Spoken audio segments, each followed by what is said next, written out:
Hello and welcome back to the Go-Karts and Good Times YouTube channel. Today is going to be a little bit more than slightly different. Today, I plan to come home with my first car. I'm traveling nearly 2 hours to go look at a Subaru Impreza. I would keep it a secret, but I'm sure it'll be in the title and the thumbnail. Now all we have to do is cross our fingers and drive.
After what was supposed to be a 2-hour drive that turned into 2.5, the car is finally secured. And while it was kind of awkward to show it around or talk about it in front of the guy, I finally got it. And I'll talk more when I get home.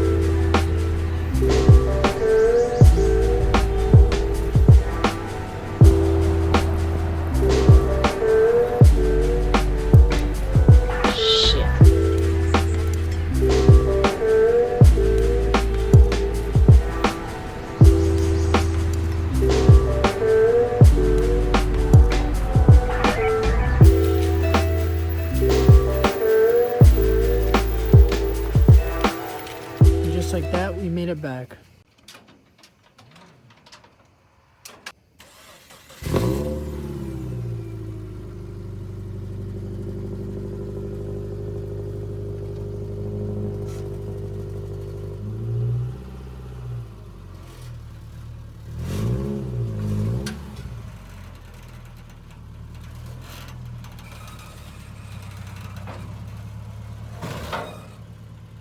It's not much, but at least it's mine.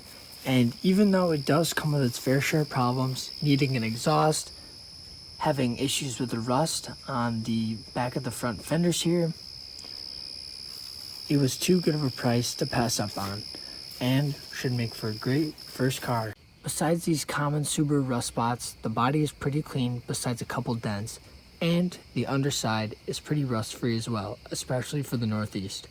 This is the end of a long night, but I'll be back tomorrow to clean the car out and do a much more detailed walk around and start taking an inventory of what it needs and what I want to do to it.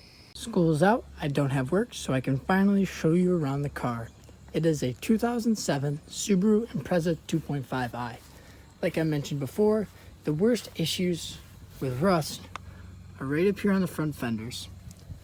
The interior is pretty clean, except for there being dog fur just about everywhere, and the dash and any other panels covered in Armor All, something I'll have to resolve later when I go to clean it out. In addition, the trunk smells a little bit musky, like it needs a seal, and there are some dead leaves in there, but this is all going to be vacuumed out later. There are some other little spots of rust, but it's nothing too major, and I'm really not concerned about it. With only 135,000 miles, it's really not that bad for the age and the price of the vehicle. And it's mechanically sound except for the brakes being a little bit crusty because it's sat for 6 months. The clutch, gas, and brakes all feel okay putting it around the yard and driving it up onto the trailer to get it home. The parking brake is very loose, and every time you drive it, you can smell it. The pads and the rotors are rubbing a little bit more than they should be, and you can obviously see that the surfaces are rusted and crusty. While I am terrible at driving stick, I can tell you that it goes into every gear and drives fine.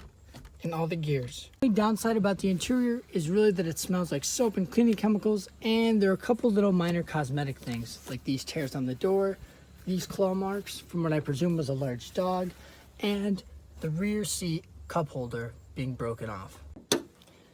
As far as the engine bay goes, everything checks out. There's a little bit of corrosion. It's not spotless, but there's not rust all over the place.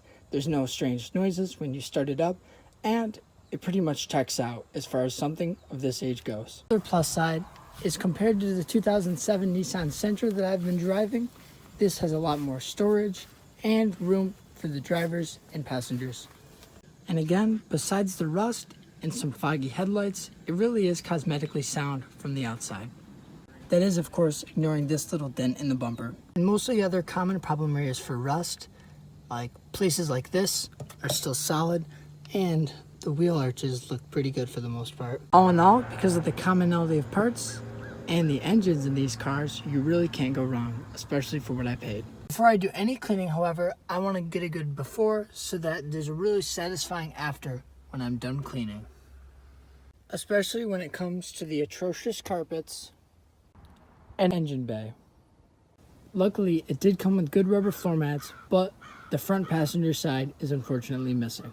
Eventually, I'd like to get a shampooer in there to take care of these seats and the carpets, but that may just have to be for another day. What'll be an instant for you will probably turn into a couple hours for me. I almost forgot. What I mean by exhaust is that the previous owner cut out the muffler, and that apparently it needs new catalytic converters. These are all things that can be solved pretty cheap, and looking at the underbody of the car, the rust really isn't that bad, especially for a car in this area. One thing that occurs to me is that I never showed a startup of the car or a sound clip having a cut-off muffler.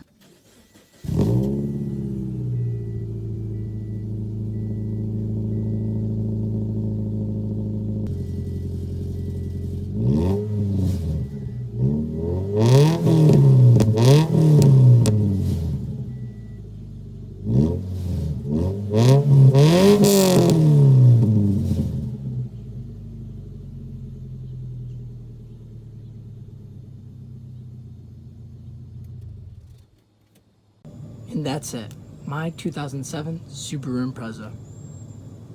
I'm not sure if I'm going to throw this clip in, but last time I had the camera out, I did start cleaning, and I did make a pretty noticeable difference, but I'm still far from done as I ran out of time that day.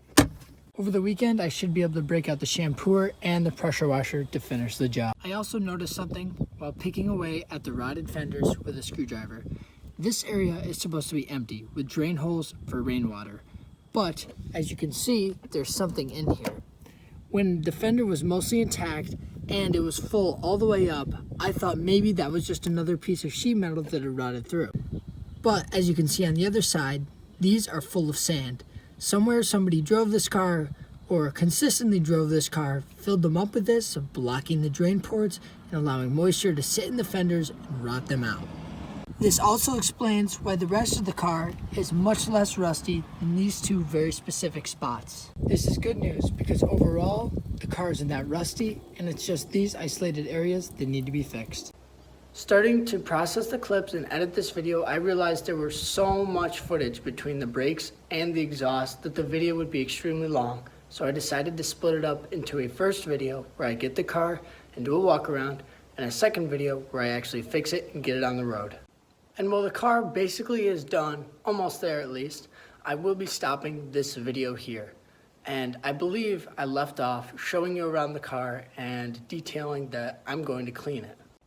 By the time this video is out, the car should be done. Probably not on the road because of paperwork, but at least put back together. Unfortunately, this first video may be a little bit jumbled around and short on substance, mostly just talking and getting the car. But at least I can get it out there and it won't be one giant video. So again, I apologize for how much talking this was and I hope it turned out okay. If you enjoyed, I'd appreciate it if you liked, commented, or even subscribed, and I wish you the best. On to bigger and better things, and for now, this is me signing off.